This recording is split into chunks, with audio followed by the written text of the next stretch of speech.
Afternoon, everyone. This is Nithin Ramachandra from the NR Sports Show. This is episode 774. Joined by a really special guest, Scott Hairston, a former MLB outfielder. He played for a lot of teams throughout his career, so we're going to get to that. And obviously now he invests in wine, so we're going to talk about his wine thing. And also he's a brother of Jerry Hairston Jr. and his father is Jerry Hairston Sr. and his grandfather is Sam Hairston. They all played in the majors too. So we're going to talk about all that. But first of all, Scott, I just want to say thank you for joining the show today. It's truly an honor. And how are you and your family doing during this tough situation, and where are you guys located? Oh, really, really good. Yeah, really good to be on your show. I appreciate you having me on.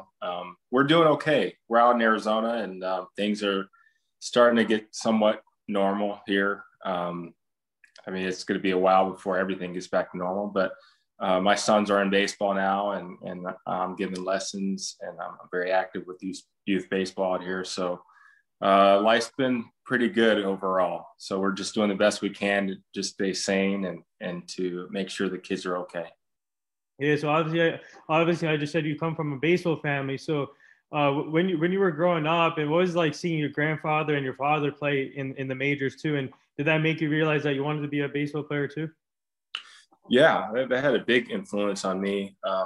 Listening to my grandfather's stories and just really admiring what he had to go through to have his career. Because back in the 40s and 50s, when he played, Black players had little opportunity to play in the big leagues. Jackie Robinson broke the color barrier, so my grandfather followed him later on. And that really inspired me to work hard and to make him proud. Unfortunately, he didn't see my big league debut. He passed away a few years before that. But my dad, the same thing. My dad really made sure that we appreciated what his dad went through to get to the big leagues. And watching my dad play and his career and being around the clubhouse and around the guys, that just made me want it even more. So while you were playing, when you were younger, do you have like a role model in the major leagues outside of your father and your grandfather? Did you watch someone else growing up in the majors? I did, yeah. I saw Ken Griffey Jr. play pretty much when he broke into the big leagues as a 19-year-old. That was really cool seeing him and following his career. He just seemed like a guy that was just having fun all the time while he was out there. Obviously very talented and exciting player to watch. Came from a baseball family, which is very attractive to me. So he's probably the one guy that sticks out to me who I wanted to be like. Yeah, obviously your brother played with Ken in Cincinnati, so right? Yeah. That was really cool. I remember when he got that opportunity and we had a good conversation about that. I'm like, man, you're playing with Ken Griffey Jr. That is just amazing. So him and Ken actually became pretty good friends. And later on, of course, I played against him. That was pretty awesome to experience that. Just I had to pinch myself being on the same field with him. But again, I mean, he's part of why I wanted to play the game. So I just really would never forget that, playing against him in the big leagues. Yeah, so while you were working on your craft to become the baseball player that you were, and also having a brother in Jerry who was also playing baseball, what was it like having each other as brothers competing against each other and making each other better at the same time while growing up? And then obviously both of you guys had great MLB careers. Yeah, I really appreciated Jerry, how he helped me growing up. I mean, he's 4 years older than me, and I just watched how he worked. And he has that personality of having a lot of fight in him and very focused. Always talked about his dreams playing in the big leagues and what he wanted to accomplish and things like that. And once he got to the big leagues, that kind of made my dream more real. And although we're different players, so to say, I mean, he was mainly an infielder and played a little outfield. I was mainly an outfielder. Came up as an infielder, but just his drive and the way he helped me, he gave me some sound advice once I got to the big leagues, which helped me further my career. So I appreciated having him around and playing together with the Padres in 2010. That was That was really awesome. Just being in the same locker room and just seeing how he went about things up close. And we had a lot of fun playing together and talking baseball, talking about pitchers and things like that. So we still talk about it to this day. Yeah. So for you as a player, what were the main things that you learned in high school and college before going to the majors? Well, I mean, at each level is something different. Like baseball is a game of adjustments. So in high school, I really was trying to find who I was as a player. I found out right away in high school, I had to learn how to hit. I couldn't just go up there trying to hit home runs. And I remember having a conversation with my dad. He said, "Hey, you go up there and just focus on hitting line drives. Don't do too much." So I had to learn that in high school just to really learn what I can and couldn't do. And it was a line drive hitter. And as I got older, like junior, senior year, I got stronger. And then I started hitting home runs here and there. So the main thing is stay within yourself. So I took that to college. And I think that's really where I blossomed as a player. I had more experience. I was a smarter hitter. I was more patient. And then that led to me being a better hitter and a better player, and to focus also on my weaknesses as well. That mainly for me was defensively. So I really worked hard in college, and that work ethic continued to build. And then once I became a pro, I was around guys who were kind of similar like me, who had the same drive, same motivation, same work ethic. And that was also motivating for me, because once you're in that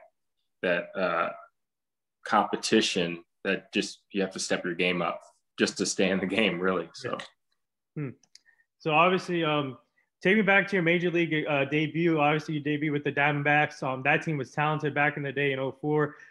So how grateful are you that the Diamondbacks gave you the first opportunity to start your career? I was very grateful. I think that's when the dream is fulfilled. I mean, once you get that first call up, that's something that I've worked very hard for, and it just became real. I remember calling my parents and letting them know. And then once I made my debut, putting on that jersey and being out there, that was pretty awesome. My first big league at bat was against Billy Wagner, so that was pretty tough. He was throwing, I think, 99 to 101 that day, but no, it was pretty surreal at the start, and I was happy to do it here in Arizona. That's where I finished high school and went to college, and my family was here, so nobody had to fly out to see my debut. They just had to drive up from Tucson, and I had my wife's family that she's from Arizona as well, so they were all at the game to witness that. So not too many players can say that. So I was fortunate for it to be here in Arizona. Man, speaking of Billy Wagner, in my opinion, he was one of the toughest left-handed closers in the game I ever saw. Now we have Chapman as a left-handed closer, so I think him and Billy Wagner, two of the toughest lefties in the game. I would say, yeah, that's a good point. I think when you're talking about the 90s and 2000s, early 2000s, yeah, Billy Wagner stands out. I think he was the best for sure. And then obviously Chapman came in and was throwing 104, 105 and was wowing people, and obviously it had a lot of success like Wagner did. So yeah, I mean, it's funny when I was walking up in the on deck circle, I was excited to make my debut, but at the same time, I'm like, man, why does it have to be this guy? So yeah. Do you remember the outcome of that? Or? Yeah, I struck out. I worked a 3-2 count, and I think he threw a 99-mile-per-hour fastball that was inside black.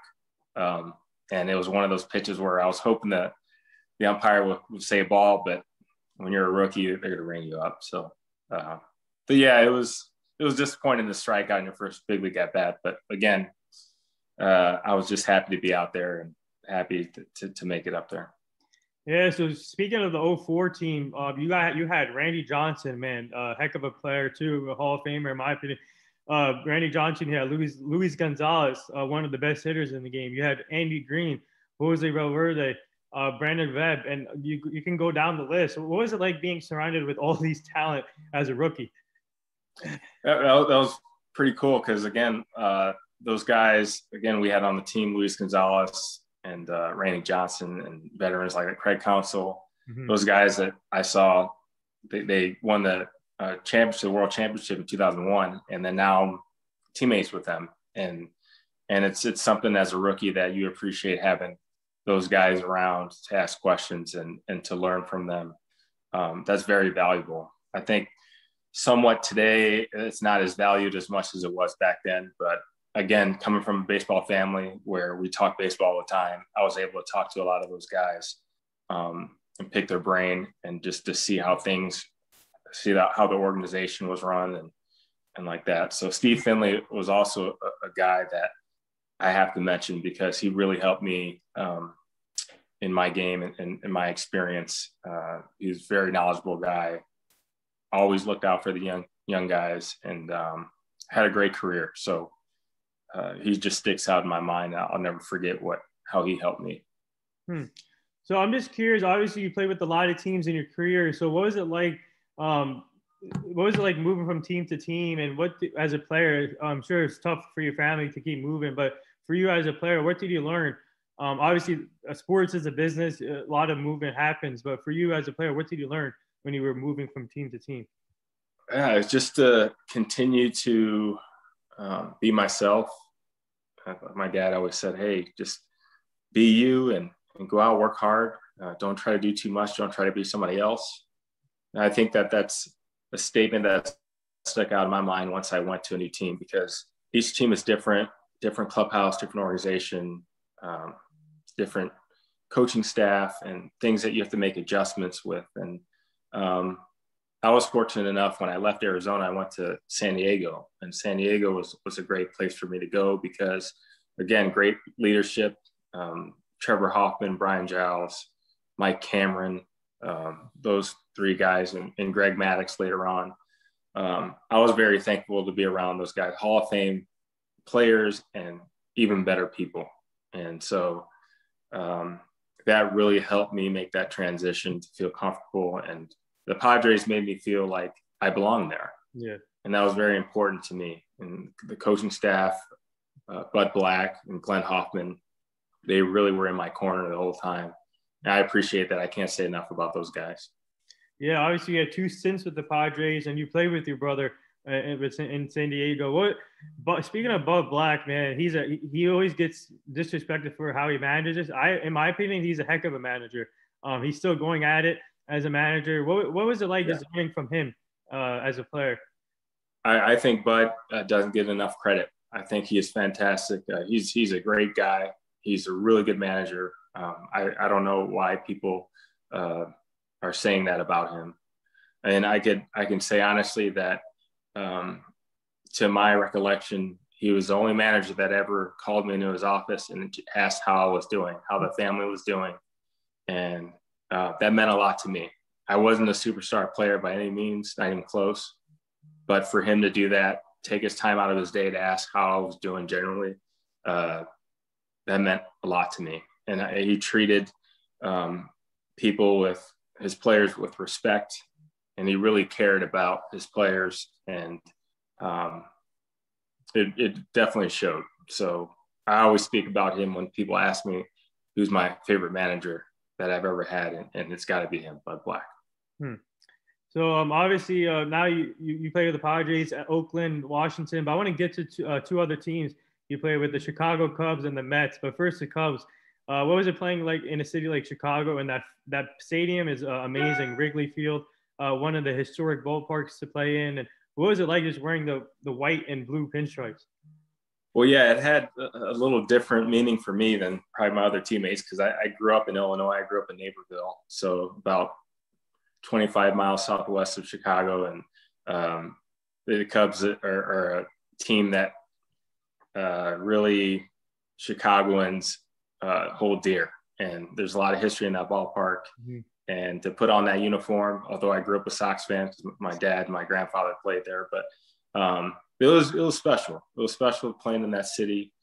And the organization, again, historic organization. And although I only was there half a year, I was glad that I got that opportunity to at least play in Chicago one time. Yeah. So what was it like playing in front of those fans? Because I feel like the Cubs had the best fans in baseball too when it comes to the atmosphere. Yeah, it was a good atmosphere. I actually had enjoyed that about Chicago. I had my friends coming to the games and sitting out in the bleachers and trying to harass me and things like that. That was a fun experience. And then on days, of course, where it sold out and seventh inning stretch, and then just the camaraderie and things like that I saw growing up, going to games, and then to be on that field to experience that, it was special. Yeah, but I want to ask you about one player that you played with in Chicago, and I can't believe the Padres gave up on him so early. Anthony Rizzo, first baseman for the Cubs, and Padres had him in their system. Imagine if he stayed with the Padres. And but for you, what was it like playing with him, and when did you start realizing that he can be a superstar? Oh, Riz was really good. I mean, it was really nice playing with him. I knew right away that just watching him play, watching his approach at the plate, he was very selective early on, which is huge. That stood out for me because he spit on pitches, which means that nasty pitches, and he'd take his walk instead of going out of his zone, so to speak. He was disciplined. He can hit for power, hit for average. I was surprised that the Padres did let him go, but I knew that he was going to have a long career. Back in 2013 when we played together, and it doesn't surprise me the success he's had. So, and he's improved defensively a lot as well. Not too many people are talking about that, but because they mostly talk about his hitting. But good guy, loves playing the game, good teammate, and I was very impressed with him when I first saw him play. Yeah, now switching gears to Citi Field and playing in the Big Apple. What was it like playing for the Mets? And I saw you post a video the other day, you hitting home runs with the Mets. And what was it like just wearing the New York uniform and playing with David Wright, Jose Reyes, Familia, and go down the list again, amazing players. Yeah, it was a really good experience playing in a city like New York. It's like no other. I mean, the fans, the history there, the media, things like that.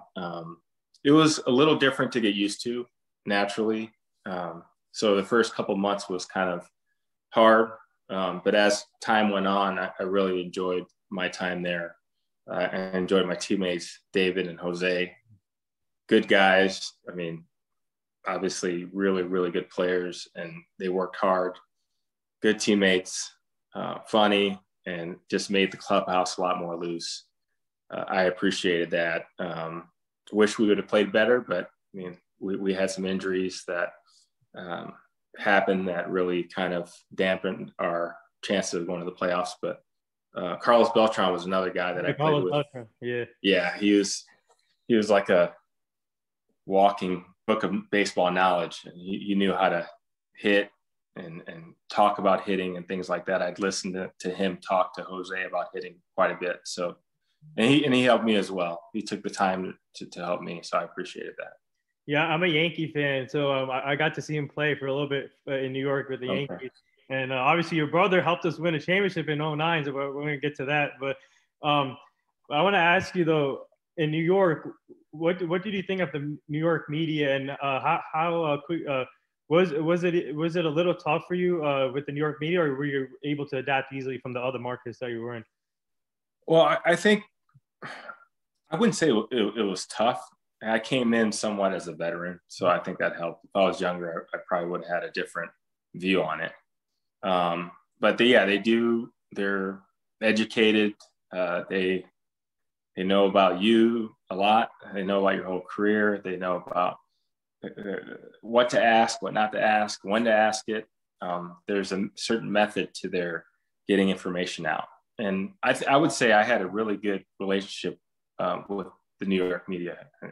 I had many times where we talk after the game off record, off camera, and we just have conversations about baseball and music and things like that.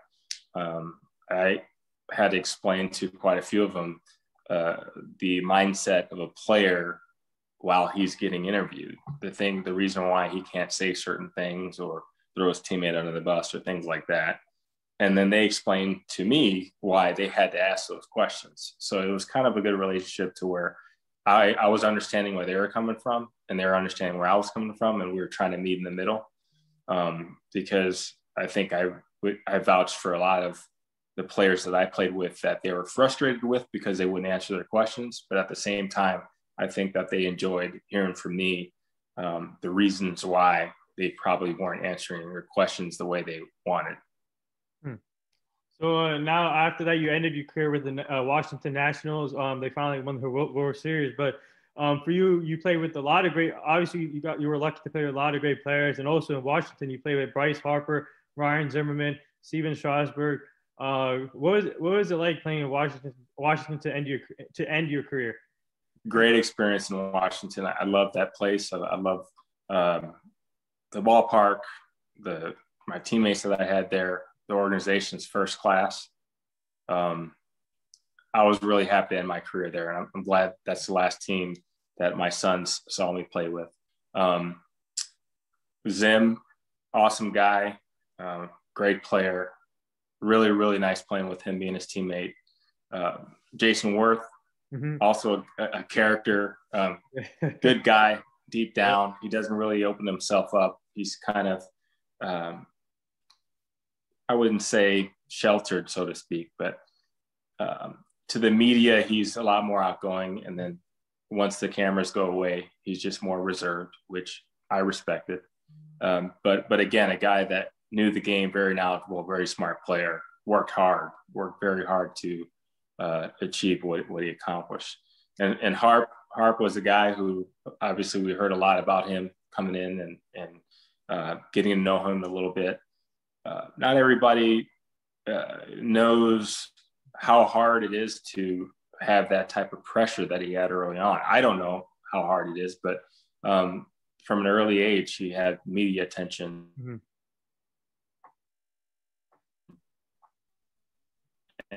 And to grow up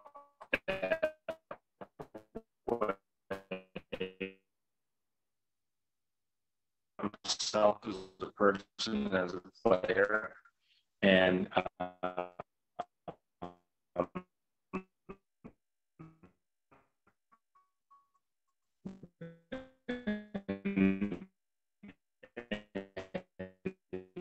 he's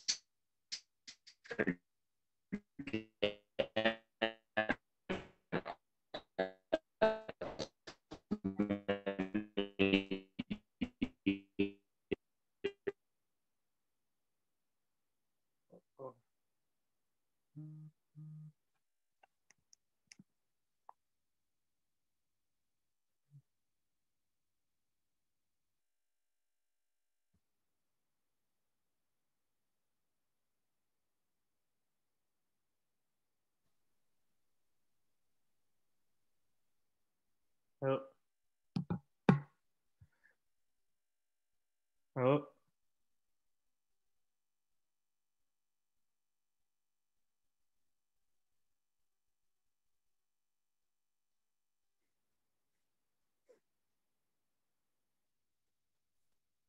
Oh, can you hear me? Are you there? Yeah. Oh, well, I don't know what happened there. Yeah, we cut off. You just froze. Oh, all right. Yeah. We've been having Wi-Fi issues here for some reason, but can you hear me? Yeah, I can hear you. Can you hear me? Yeah, it's on my end. I think I don't know what's going on here. That's okay. No problem. Yeah. So you were talking about Jason Worth and your other teammates, right? Yes, I was. When did I get cut off? Was I cut off talking about Bryce? Yeah, Bryce Harper. Yeah. Okay. Yeah. Well, I was just saying. I mean, he's a kid that had national attention since he was 12 years old, and again, a lot of people don't realize how hard that is. I didn't experience that by any means, but he's had to navigate through that pretty much his whole life, and he came to the big leagues with a lot of hype, and he fulfilled that hype. I mean, he had an excellent rookie season and has had a really, really good career so far. And he has worked extremely hard. That just didn't happen. He just wasn't a guy that was just spewing with God-given ability. I mean, his ability is good, but make no mistake, he had to work really hard for what he's got. So Again, he's a guy that I got to know personally and grown to respect him. He's a good guy, but again, he has a lot of pressure on him, and I think he's learning to handle that better. So we had Danny Espinosa on the show too. Did you play with him in Washington? I did. I played with Danny. Yeah, he defensive wizard. Yeah, he is. Danny can play anywhere on the field. Yeah. Anywhere you put him, he's a good athlete. His glove is excellent. That's good to play everywhere. He again is a guy that takes pride in what he does. He works hard and smart guy, and wears his heart on his sleeve. And he loved playing the game. He's still playing. I believe he's playing in Mexico right now. Yeah. So wish him the best. Yeah. So for you, looking back at your career, how grateful are you to be in this position? Over 100 home runs, over 300 RBIs, and you got to play with your brother and seeing your brother succeed in a high level too, and making your family proud in the big leagues. And how grateful are you to be in this position as a player? Very grateful. I think God has blessed me definitely to play the game that I loved since I was a little kid. It's just such a hard grind to get to the big leagues, and to stay up there is even harder. And at that level, I was fortunate enough to have a dad in my family, my grandfather that played, my uncle played, my brother, good guys that have really taught me a lot of valuable things that I carry with me every day. And that made me who I am today. And I would have never accomplished what I did without them. So I appreciate them, and I appreciate the teammates that I had that carried me through at times where I was weak. I just really appreciate the coaches that I had. Like I mentioned, Bud Black and Glenn Hoffman, they stick out to me, who really, really helped me believe in myself more at a time where I needed it the most. So I'm very thankful to have that experience. I'm trying my best to share that with everybody, my sons, and anybody that I come across that's trying to get to the level of the big leagues. So. Yeah. So now transitioning to the next part of your life, obviously you coach and then you have a wine called Scotland Cellar, but we'll get to that. Mm-hmm. But I want to ask you about your sons, and what's it like coaching these young kids now and your sons, and seeing them develop and working on their games and trying to get to their goals? Yeah, I love watching my sons play. They're at an age right now, they're 13 and 15, where it's those years where they're growing, they're getting stronger, and they're getting closer to I have one son that's a freshman in high school and one son that's in 8th grade. So they're getting closer to that college level, and they're in transition, and I'm trying to help them as best as I can. And at the same time, stay out of their way, so to speak. I don't want to be that hovering dad. So it's been really nice coaching them. I'm coaching my 13-year-old son right now. This would be the last year that I'm going to be a dad coach. So I'm going to let him go on his own. But I do really enjoy talking baseball with them, working with them, hitting and on defense, working with the youth baseball here in Arizona. That's really where my passion is. I love doing that. And I just want to help as many kids as possible to achieve their goals. Yeah, that's what I love about these former baseball players. They continue helping these kids out. And obviously, tomorrow I'm having Jamil Weeks on the show, and he's part of he helps kids out too. I'm sure you know him. Yeah, I do. Yeah, so he's coming on the show tomorrow, and he helps out kids, and I love what you guys do with the kids. And do we have like a scouting report on your kids yet? Are they outfielders? What position do they play? Okay, so my son is a freshman. He's an outfielder right now. He plays left, center, and right. He's lefty, throws left, hits left. Has batted anywhere from leadoff to the 5th spot. He's playing varsity as a freshman, so he's had a really good year. The regular season ended yesterday, and now they're going into the playoffs. He tied for the lead, the team lead in batting average. Wow! As a freshman, so he can hit. Still working on his outfield. I think he did pretty well. This was his first year playing outfield because normally he's a first baseman. But to make room for him in that for the varsity team, he was moved out to the outfield. I think he did a really good job. My son Dallas, he's a righty. He plays mostly infield, plays a little outfield, can hit, and we're working on his speed right now. But I think that will come later. Loves playing the game. They both love playing the game, and I can see them making it a career of their own one day. Wow, that's amazing. So now you have this investment in wine, Scout and Cellar. So the one thing we learned on the show when we have all these players on that, it's how they invest either in they invest in wine, they invest in golf, or they invest in real estate. That's the things we learned. So for you, so for you, what's it like to have investing in wine? Like Tara Owens, Drew Bledsoe has a big wine cellar. All these other athletes. So for you, what's it like to be invested in wine?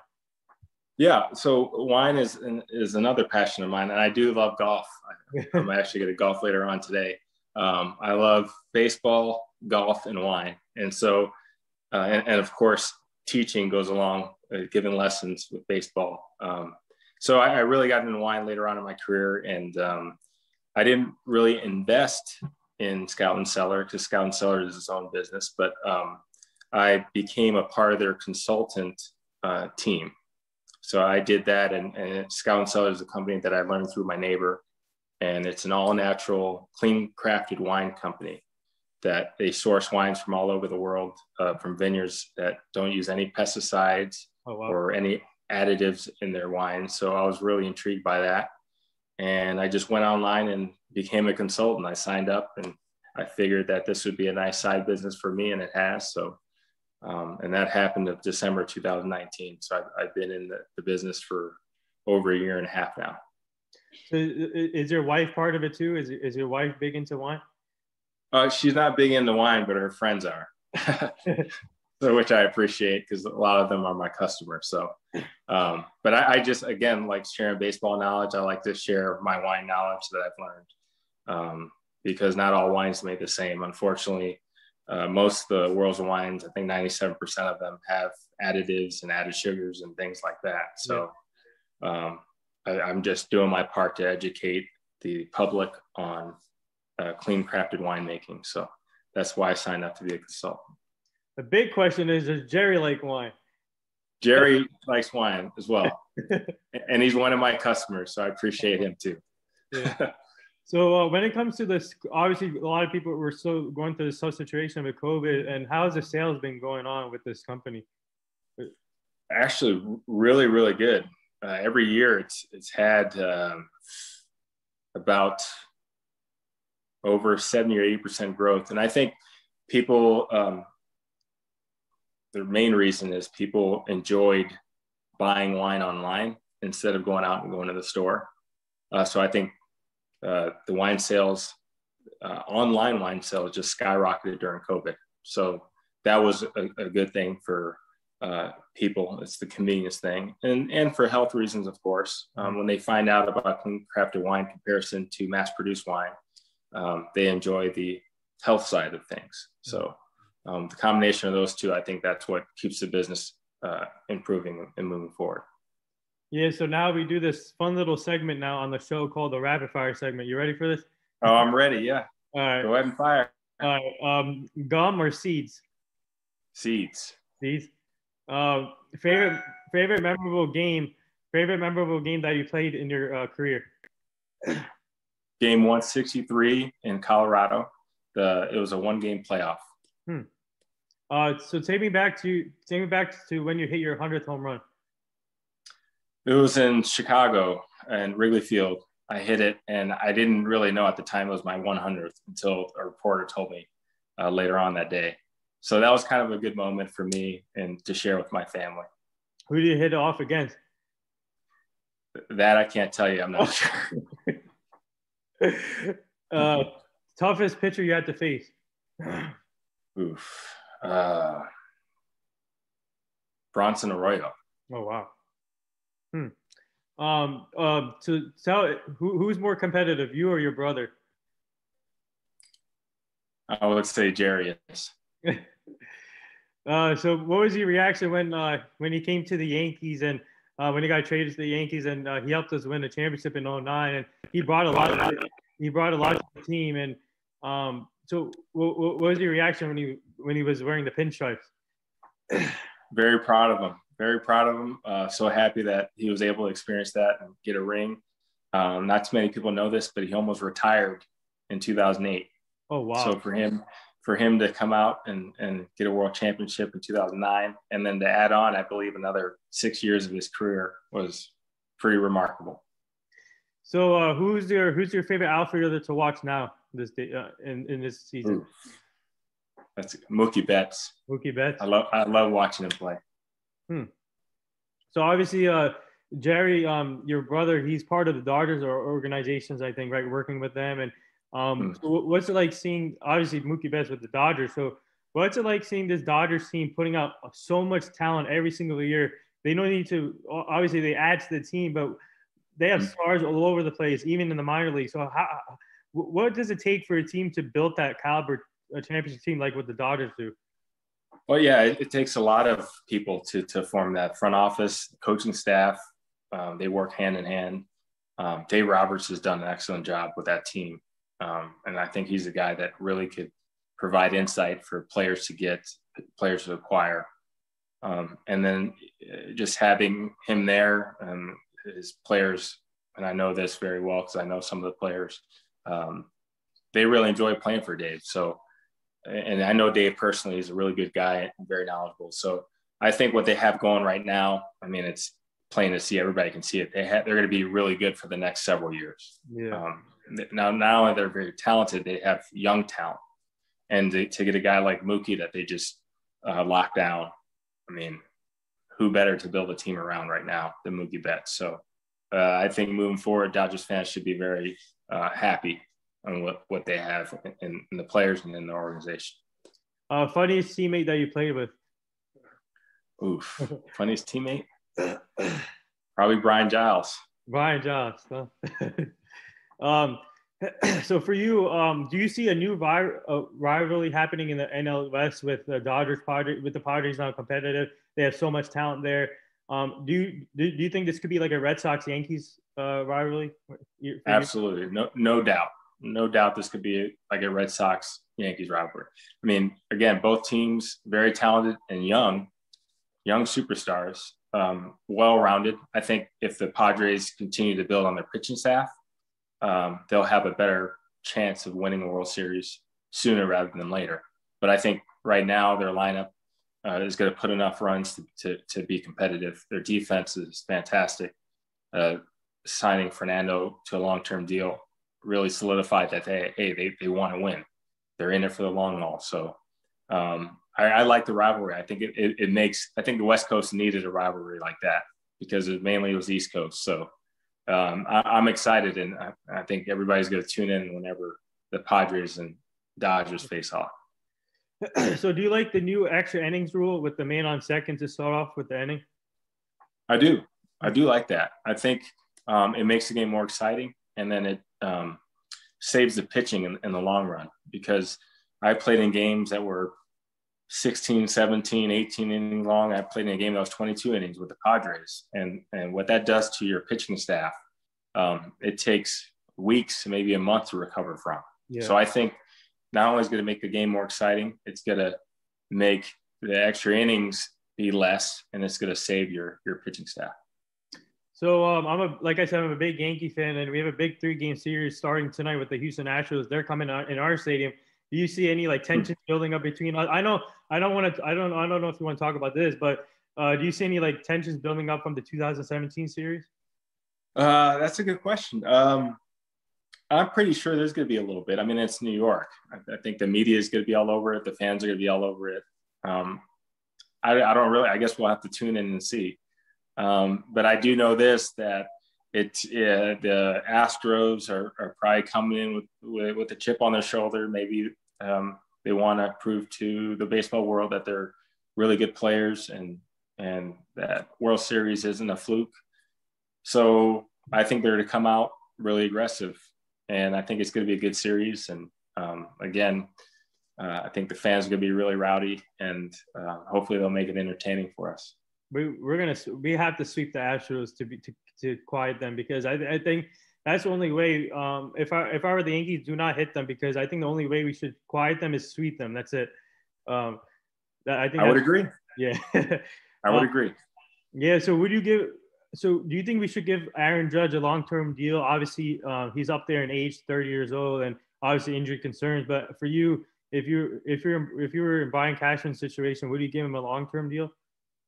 What would you say a long-term deal would be?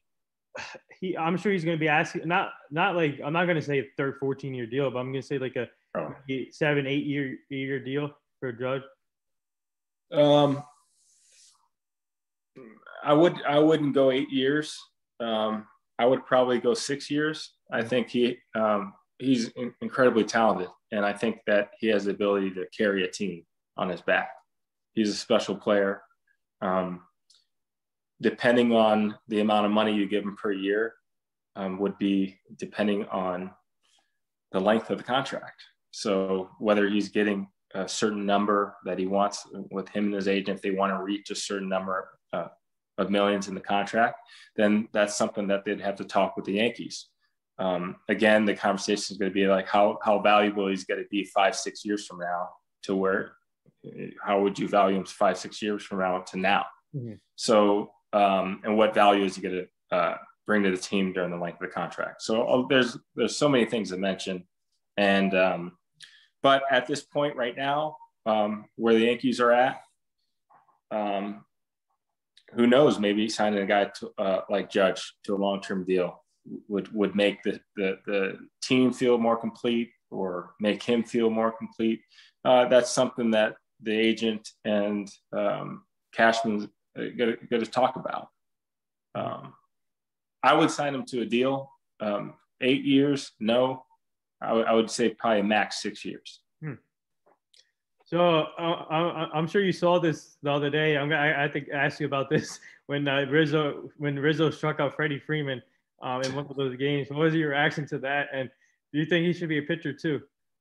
Oh my goodness, yeah, I saw that. I was watching it live actually. I know both of those guys, and they're pretty good friends. So when you're facing not only a position player and that's your friend, it's more difficult facing a position player, because there's so much more pressure for you to get a hit, because you're expected, like, oh, okay, there's a position player on the mound. You should hit a home run if you're Freddie Freeman, or you should for sure hit a single. It's not that easy, because you put a little pressure on yourself, and the guy's throwing about 25 miles per hour slower than the previous guy you faced. So it's not, to get that timing, it's really not that easy. Also, I think Freddie struck out on a slider that was probably 60 miles an hour. So, but no, I enjoyed watching that. I enjoyed watching Freddie laugh and look at Anthony, and they had fun out there. They're like little kids. Did you get to pitch in your career like that? No, I didn't. I did. I don't know how I'd react if somebody asked me to pitch. But I think the last time I pitched was in high school. I think when I was 15 or something like that. So it's been a long time. Yeah. So the last two things here, before I let you go, our team is part of this foundation called the Hugh Jackson Foundation. Obviously, a former NFL coach. We're trying to help him prevent human trafficking and making sure the community stays safe, and the children still stay safe, because it's still horrible out there with human trafficking. So I'll send you the page so you can check it out, and we're really grateful to be part of it. So I want to bring I will definitely check that out. Yeah. And the last thing here, would you like to say anything to all the nurses, doctors, and essential workers right now? Oh, yeah, absolutely. I thank them all for contributing big time in a time where the nation needed the most. We have friends, my wife and I have friends that are nurses, that are doctors, and we have the utmost respect for them. Obviously, we can't live without them, and we have to make sure that they know that and they're appreciated. And so they don't get enough respect for that. And I'd like to say thank you for all of them and what they've done. I know in New York, it was very, very, very bad when COVID first hit. I have friends that live in New York. So I can't say enough to the medical staff out there. We just appreciate what they've done and continue to do right now.